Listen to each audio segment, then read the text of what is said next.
Arishem, the celestial leader, summoned the Eternals, an immortal group of superhumans from Olympia, and sent them to Earth aboard their ship, the Domo. In Mesopotamia, in 5000 BC, a group of humans fishing were attacked by deviants emerging from the sea. The Eternals arrived to defend them. Icarus used his eye beams and flight. Makari moved humans to safety with her super speed. Kingo fired energy blasts, and Thena and Gilgamesh wielded energy weapons for close combat. Sprite supported with illusions, and Phastos with advanced inventions. They defeated the deviants through excellent teamwork. Ajax, the team leader, healed any injuries the Eternals sustained. The frightened humans tried to attack, but Druig calmed them with his mind-controlling powers. Circe then transformed a primitive knife into a fine metal one, showing they were there to help. Years passed, and the Eternals lived among humans, pretending to be normal. In London, Circe went to a class where her boyfriend Dane was filling in for her. An earthquake interrupted the lecture, and Circe instructed her students to take cover. She used her power to prevent debris from crushing a student. A dog nearby witnessed a deviant emerging from the river. Later, Circe celebrated Dane's birthday with friends. Sprite used an illusion to appear older, concealing her mental aging. When the illusion broke, Sprite quickly gave up. Dane asked Circe to move in with him, but she declined, making him wonder if she was hiding something, especially after Sprite's odd comments. After the party, the trio was attacked by a huge deviant named Crow. Circe trapped it in the ground, but Crow broke free and ran into the streets. Sprite cast an illusion to confuse the monster, but Crow discerned the real ones, a new feat for deviants. When Crow was about to kill Sprite, Icarus saved her and fought Crow directly. Their battle caused a bus to flip, and Circe transformed it into rose petals to avoid a crash. Crow healed its wounds, but Icarus forced it to escape through the river. Circe then revealed her identity to Dane, who questioned why they never helped during humanity's greatest tragedies. Circe explained they were instructed not to interfere to avoid hindering societal development. After defeating the deviants, they were told to remain on Earth until it was time to return home. She also revealed her past relationship with Icarus. Circe,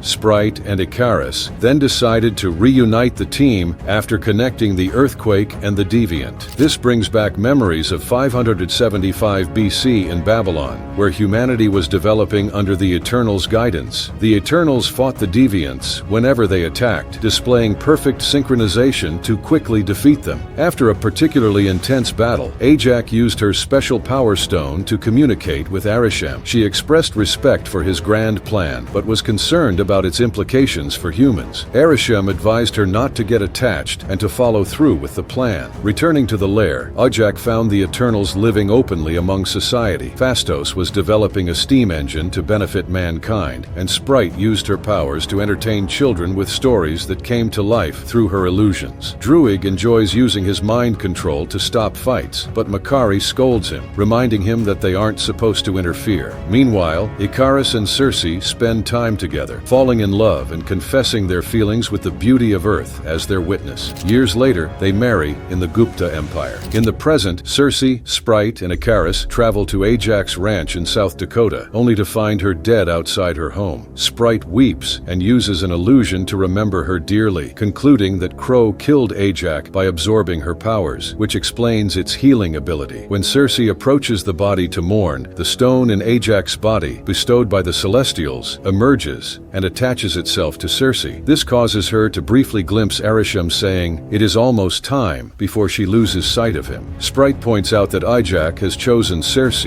as her successor, but Icarus worries it might be Maud Wairi. This triggers another memory. In 1521 AD in Tenochtitlan, the group was fighting the last deviants left on the planet. Humans were at war, but Ajax didn't let Druig intervene. Suddenly, Thena began feeling sick and warned that soon everyone would die. Her eyes changed, and she started attacking her friends, injuring some due to the element of surprise. Ajax allowed herself to be hurt to get close and use her powers on Thena's mind, clearing it of the strange impulse. Despite this, Thena continued attacking, so Gilgamesh stepped in and fought her until he managed to knock her out. When Thena awoke without memory of the incident, it was revealed she suffered from Maud Wairi, a result of her ancient memories collapsing in on themselves, driving her insane. There was no cure. The only way to help her would be to erase her mind completely, allowing her to start over, which Ajax believed was the safest solution. The others didn't want to lose the Thena they loved, and Druig, frustrated with Ajax's leadership, yelled at her. He was tired of seeing humankind destroy each other without interfering, so he used his powers to stop the war and left to work on his own, declaring that the only way to stop him would be to kill him. Gilgamesh announces he can take care of Thena, so Ajax allows everyone to go live among humans.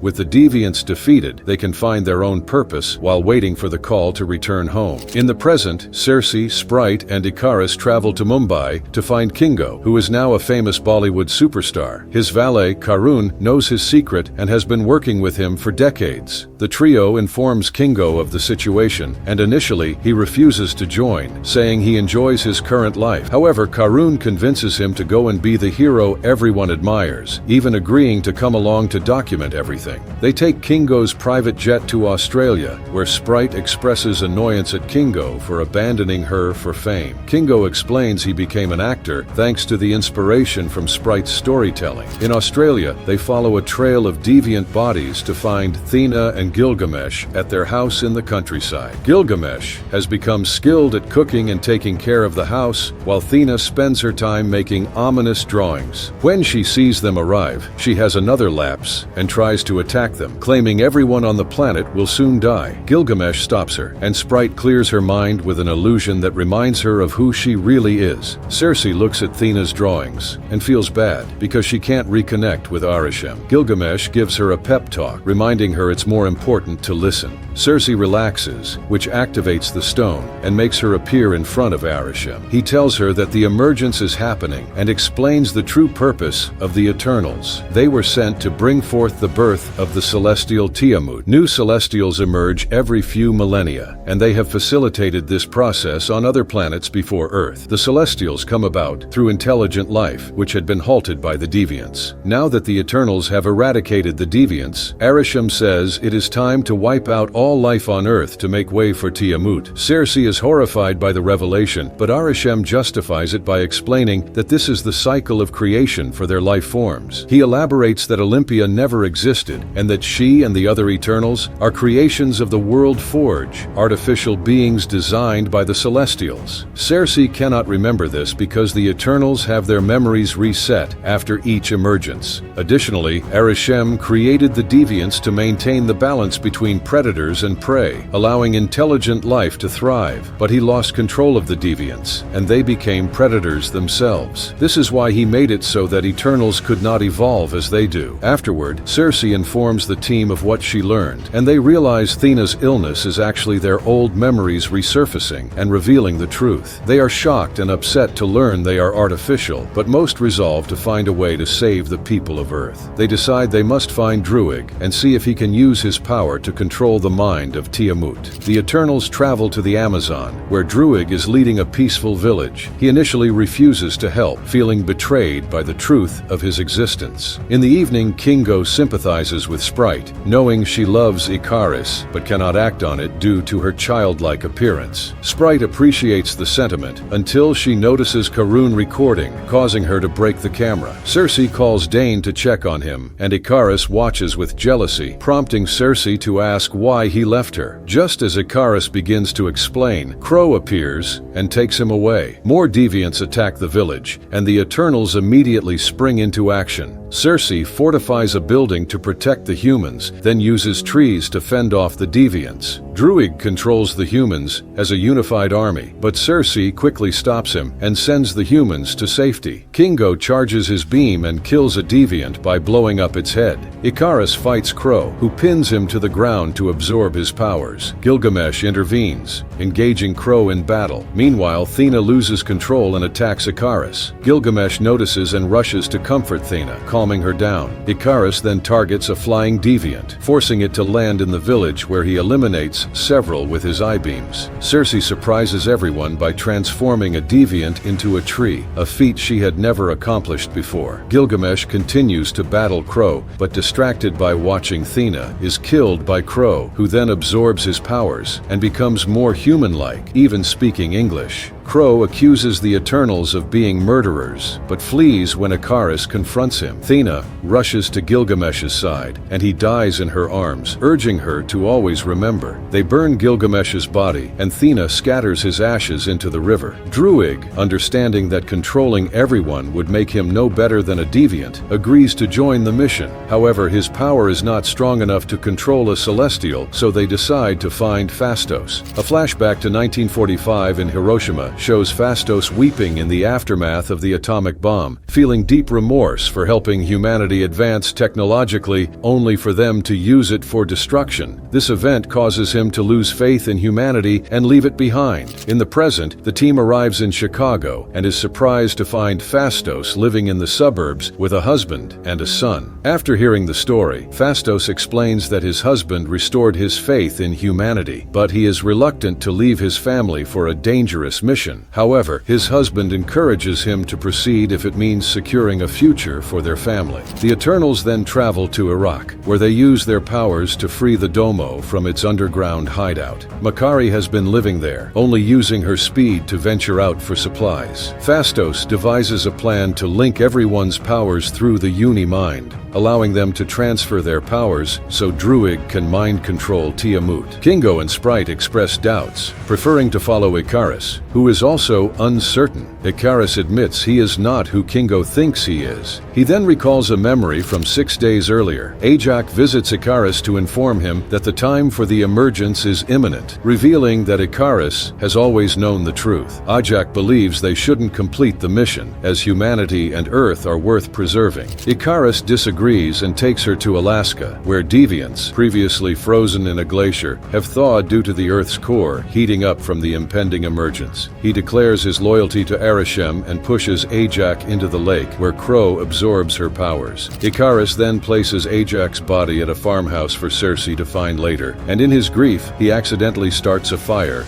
with his beams. In the present, Ikaris confesses to Circe that he still loves her, and she holds his hand in comfort without reciprocating. Suddenly, Circe feels the stone inside her activating, signaling the start of the emergence. Phastos sends Makari to locate the source, and with her super speed, she identifies an active volcano in the Indian Ocean. Ikaris dons his armor and declares his regret that Ajak chose Circe. He then attacks the main room, revealing that he has known everything since they left Babylon, and the team realizes that Ikaris killed Ajak. When Makari returns with the intel, Ikaris attacks her, but Kingo takes the hit. No longer seeing Ikaris as a leader, Kingo wants to retaliate, but Sprite announces she's on Ikaris' side and creates an illusion to help them escape. Kingo then decides to leave with Karun, believing that the birth of Celestials, which leads to the creation of new planets, is more important than saving Earth. The remaining team needs a new plan. Druig suggests that Circe,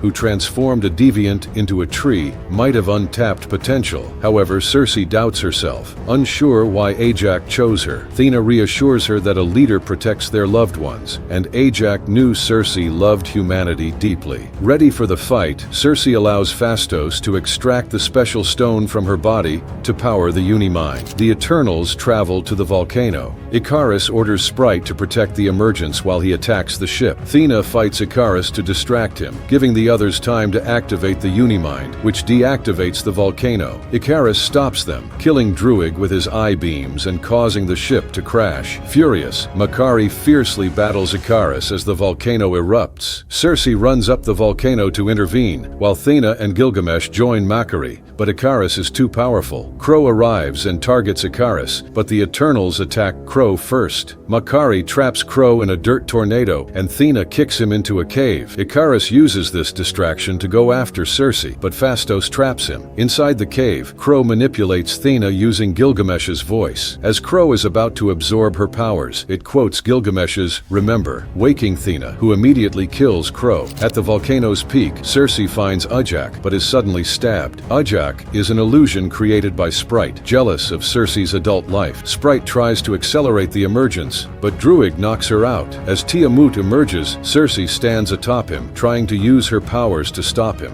Icarus breaks free and attacks her, but is overwhelmed by memories and cannot kill her. Circe uses the chance to activate the Unimind, amplifying her powers to transform Tiamat into a giant rock statue. Icarus, realizing his mistake, apologizes in tears and flies into the sun, burning himself to match his legendary name. Sprite is devastated, but Circe uses the remaining Unimind power to make Sprite mortal, allowing her to live a normal human life. The mission complete, the Eternals part ways. Thena, Makari, and Druig leave on the Domo to find other Eternals. Phastos returns to his family. Sprite enrolls in a boarding school. Kingo resumes his movie career, and Circe rejoins Dane, who accepts her. Suddenly, Arishem appears in the sky and summons Circe, Kingo, and Phastos, declaring that they will face judgment for their betrayal.